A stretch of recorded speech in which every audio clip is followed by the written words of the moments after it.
Hello, I'm Camter, and today we're going to be talking about how to get into role-playing games. I'm going to stay totally out of character on this one, so if you ever want to bring in a friend or want to come back to this video later, you won't have to deal with all that pomp and circumstance, and get right into the discussion about getting into role-playing games. I'm going to take the approach that you have never, ever ran a campaign before. You're going to either be a player, a host, or going to be the game master. In most cases, if you are going to be putting a group together, it's by default that you're going to be running the campaign. If not, and you're lucky enough to find a dungeon master, boom, that's awesome. That's one step out of the way. But in most cases, if you are new to the role-playing games and all that stuff, you usually are going to be the one dungeon mastering and getting your group together into the adventure. So the first thing you're going to need is reference guides. If you are starting out, what kind of stuff do you need, bare minimum, to get into a campaign like this? So your main two choices, and the ones that I recommend people starting to play with, are either Dungeons & Dragons 5th edition or original Pathfinder.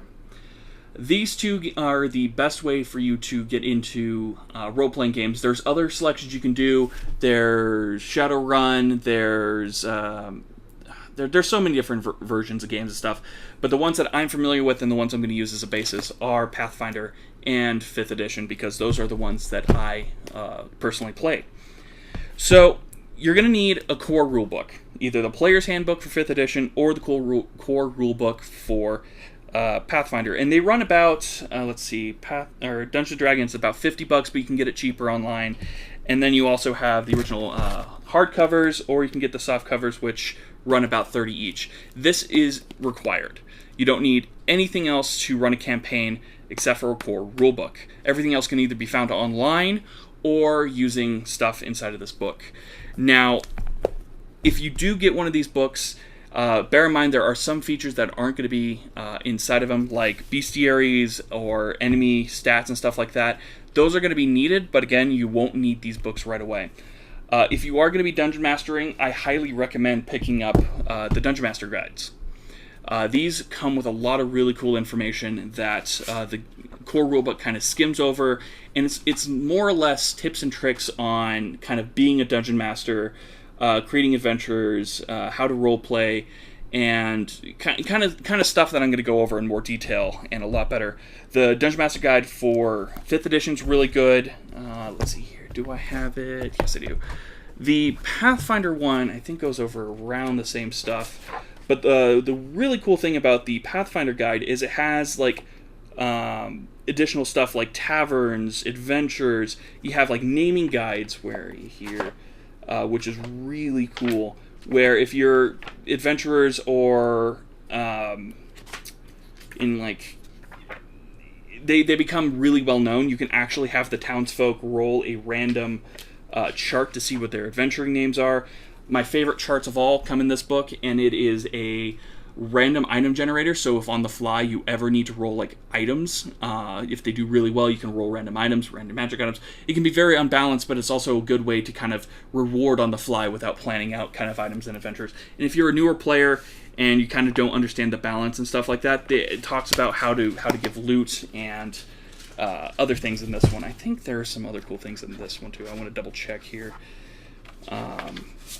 It also gives you cool things like how to detail things on the map, like indexes, what kind of symbols meet on the map, table rules, creating magic items, creating monsters, doorways, passages, mapping the wilderness. Yeah, this one has a lot of cool stuff in it too. Definitely, if you can, go to a Barnes & Noble and just look between the two, see which ones have the information you're looking for. These between these two, they play very similar. There's a lot of rule changes, but being a dungeon master, the information is very cross-platform. It's just remembering the rules of the game. So you have picked up a player's guide or a, let's see here, core rulebook. Or if you haven't, another thing I wanted to show is the beginner's box. Pathfinder has the beginner's box, and the 5th edition has the red box, the starter kit. And inside of this, I haven't looked in this in years. Holy crap. This is one of the first things I ever picked up.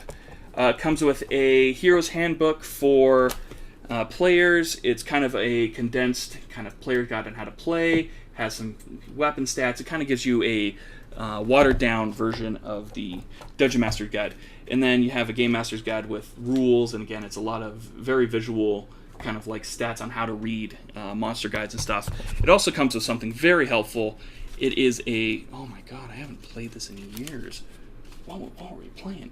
It comes with a nice hard vinyl map. Not as nice as the ones you can get from game stores, but it's still really useful. And you think, dry erase works really well on it. It also comes with a lot of miniature figures to use for your campaign as well. Man, I have to go back and look at this. There's a lot of cool stuff in here. Nostalgia Row. I haven't opened that up in ages. I can't believe it. There's also beginner player sheets, so players can create their first characters with a step-by-step basics without the kind of the more professional-looking advanced player sheets. So, kind of going off the tangent, you have decided to pick one of your games, and you've at least picked up the core rulebook, the Player's Handbook, core rulebook, and or picking up the Dungeon Master's Guide or the Bestiary. I recommend picking up one of the two. You don't have to pick up all three. If you do not like picking up hardcovers, you can buy these both digitally online. Tips and tricks. There is a website called D&D Beyond, which allows you to use a lot of the core rulebook and beginner guide stuff for free. So if you do not want to invest entirely in role-playing yet, you can do everything online using their free tutorials. It is very linear. It is very claustrophobic is the best way to kind of describe it as far as what character progression is. But if you're learning for the first time and you want to play for free, that is your best option if you want to try it out. But if you want to kind of go all in and have the kind of classic environment, picking up the books is a great way too. Everything is digital as well, and you may or not be able to find them through other sources. But support your game shops, support your games. I always recommend it. Buy hardcover. It's the best feeling because that way you can share and you have those moments of like looking through and reading. You can see that my core rulebook has seen hell and back. I actually will have to buy another one of these and retire this book because it is seen. Let's see here. When was this one printed? 2010. This has seen 8 years of adventure. So definitely pick up books. They definitely tell a story. So once you've picked up your books, going back to this, what's the next step? Your next step is to create a group or create an adventure or use a pre-made adventure. Creating your adventure is highly discouraged if it's your first time playing, unless you really have a story you want to tell. If that's the case, spend time, look at the Dungeon Master guides, and really read up on how adventures are played. If you are going to be creating your own adventure, I recommend observing another Dungeon Master or watching videos, not like tutorial videos like this one, but campaign adventures, either the Adventure Zone, Critical Role, or any Twitch streams that are playing a game, and seeing how other Dungeon Masters interact with their players and tell a story. You'll be able to create your own voice and be able to understand how cadences work, kind of how the rules are set up, and you kind of have that way of... I call it the Dungeon Master voice.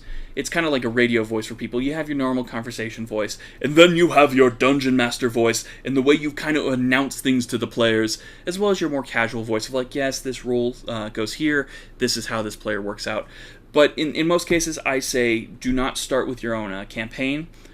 I would recommend going with pre-made. They have a lot of adventures that you can purchase for very cheap, and these can go for either levels 1 through 20, level 1 through 6, supplementary. You can definitely find a lot of different adventures between the two games to go through. But these are really good because they kind of show you how adventures are laid out, kind of the mindset of a high-level creator, and you can kind of see what the stuff you need to plan for. Now, keep in mind that players are very unpredictable, especially if it's more skilled players, more so than new players, because they kind of know how to skirt an adventure. New players are very, give me what I need to do, I just need to understand how to play the game, opposed to getting on your nerves. They won't intentionally know how to break the campaign, but it's less likely that they'll know how to. They're going to be very straightforward. They're not going to explore. They're going to be more mindset on you telling them the story and your encouragement towards getting them on the right track. This one's a really good one. Horde. This is the first one I ever played on 5th edition. It's a very fun one, very linear. There's not much encouragement for exploration. There's other ones like Rise of the Storm Kings. That one's very more open, and that one actually goes from 1 through 20. So if you want an entire encompassing journey, that's a good one for it. For Pathfinder, Rise of the Rune Lords is fantastic. A lot of their larger hardcover campaigns, those ones are some of the fan favorites. You can also kind of risk it and go with some of their 4 or 5 piece paperback adventures. Wrath of the Righteous is one I've tried. I personally didn't like it, but that might be something up your alley. It's more demon interested than more mythical. So a lot of things. If you are going to do this, read them front to back. Do not just jump in and read one chapter at a time, because a lot of information that happens at the beginning of the book requires some things in the back, or maybe some events later that you can hint to. So read them out. Read them like a front to back. Take notes. I know it sounds like homework, but if you're going to be running a campaign, having foresight of what's going to happen is highly recommended.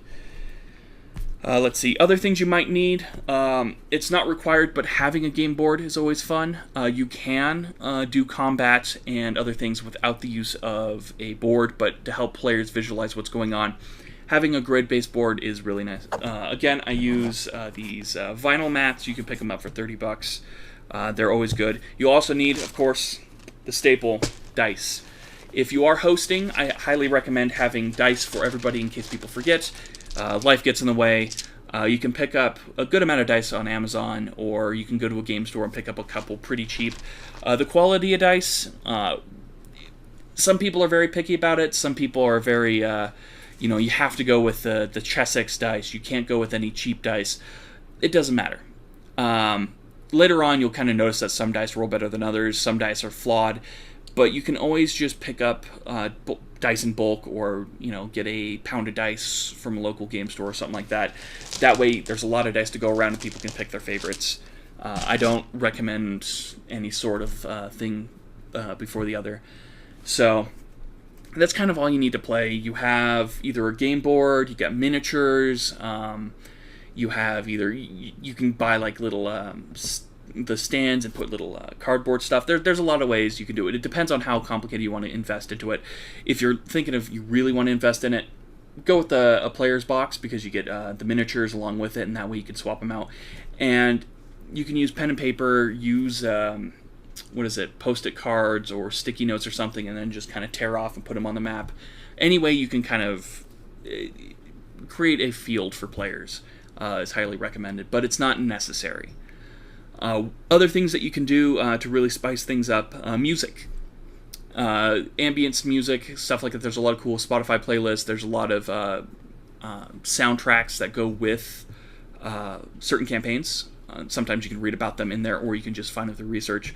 There are small things you can do like that to increase the ambience of players. And also, having music playing in the background definitely livens up the tone and gets people a little bit more comfortable in the setting.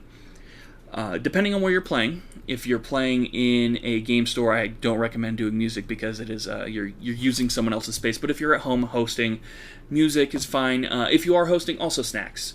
That's one thing that a lot of people really kind of forget is people get hungry, and people kind of get antsy if they're not eating or anything like that. Encourage people to bring food or make food. My girlfriend and I, whenever we host D&D or any sort of group gathering for game night and stuff like that, we love to cook. Something small shows that you're welcoming, and either make it a potluck or just make something small. Pizza rolls, it's a huge staple. Pizza rolls, bagel bites, DiGiorno pizzas, just something to give people a chance to eat and have a good time.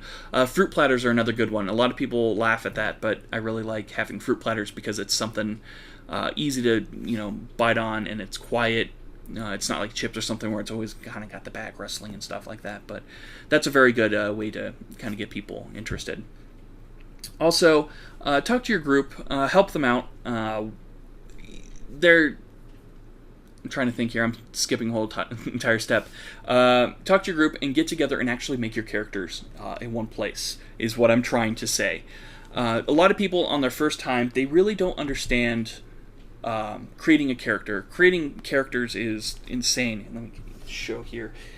It's intimidating. You go to the back of the book and you see the character sheets, and it's a lot. It's just numbers and stats and fields and a lot of empty stuff. If you are new to the game and you're getting everybody else involved in it too, make a character by yourself, read the steps, watch tutorials, go through and learn the process of making a character to the point where you're comfortable. Then invite your friends and make your first session about creating characters. That's a very, very fun thing that I like to do, where I have my group of friends together, or whoever's playing, and I'm like, alright, here's the premise of the campaign. You are going to be caravan guards, you're going to be adventurers, and you're going to be doing this task. I don't tell them the plot of the story until the first actual time they play, so they don't really metagame or really kind of prepare their characters to succeed in the thing, because a lot of it's trial and error. So what you do is you sit down and you get the group together, and it allows people to kind of be like, alright, so who wants to kind of be a kind of like heroic barbarian warrior kind of class? And then there's people like, well, that seems kind of fun. Who likes to cast spells? That seems kind of cool. Who wants to, you kind of fill out the group, see what the party's interested in, and it also allows you to kind of behind the scenes balance the party so it's more even, so you don't have a group of all casters, a group of all healers, all tanks. You kind of get that wide range of groups, and you also kind of encourage story progression through the group. Like maybe two people at the table want to be siblings, or they're dating, or there's other ways that you can kind of get groups together, like best friends for life, served in the war.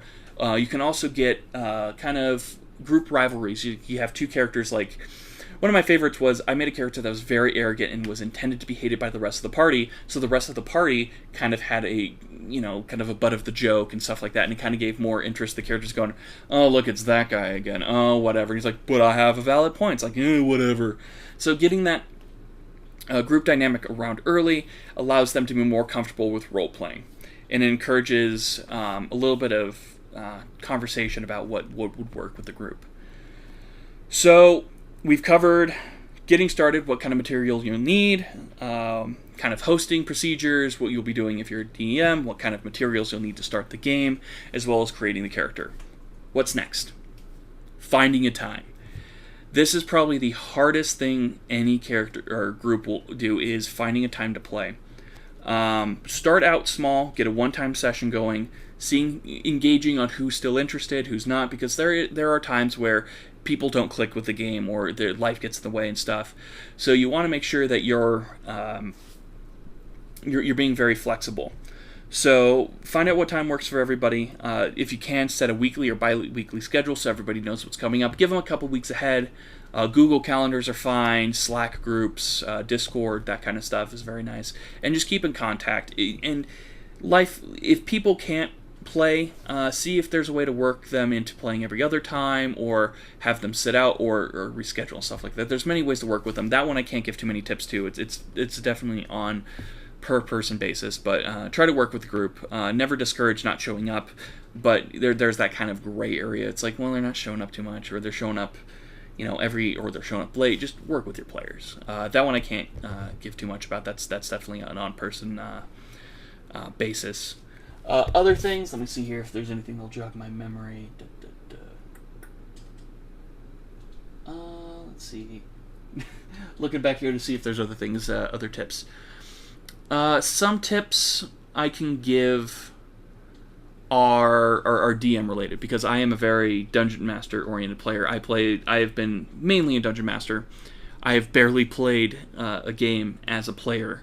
So I recommend seeing both sides of the coin, understanding how dungeon mastering works, but also understand how players work, so you can build a better experience for players. If the campaign is not interesting to the players, don't be afraid to stop and work with the players on finding ways to make it more interesting. I have dropped campaigns numerous times because they weren't interesting to the group I'm playing with. Some campaigns work better than others. Sometimes I have built upon the campaign and allowed players to do their own stories and experiences based on what the players are interested in. You need to be respectful of players' times as they come and give you the time to tell a story. If you're not being interesting or they're not having fun, find a way to make it fun. If not, start again. Work with them. Communication is key. Dungeon mastering is all about communicating a story, communicating fun to players. You're here to have fun. If players aren't having fun, talk, learn, see what players want to do to make it more interesting for them. That's the best advice I can give to anybody is, just talk. Just learn, see what's fun for them, and see what's working for everybody at the table. I've learned that sometimes character dynamics don't work, where you have paladins with evil characters or evil characters with that one righteous character. See if you can talk and change that dynamic, or encourage certain play styles to play nice or play better with each other.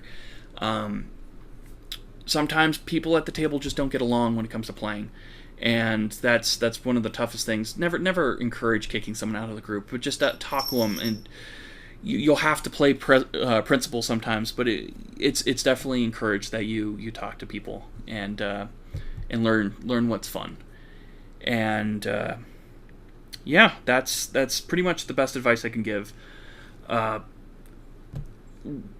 That's my tips on getting started. This isn't learning how to play Dungeons and Dragons, but this is what you need to get started.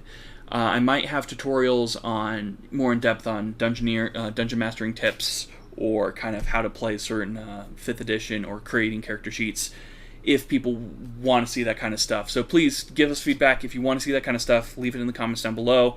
I will get to those as soon as I can if there's interest in that. But this is something I've wanted to talk about for a while, is getting people, what do you need to get started?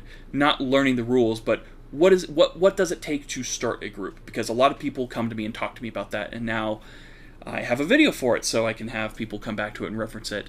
But I'm still always going to be open and just encouraging people to play, because it's the best way to have some very fun stories and inside jokes, and it really lets you bond with people in a way that online games or couch co-op can't give you anymore. It's a fun way to get together with friends, and I highly recommend it. And give it a try. If you're watching this video, let me know if your campaigns start up or if they're a complete disaster because of me and me alone.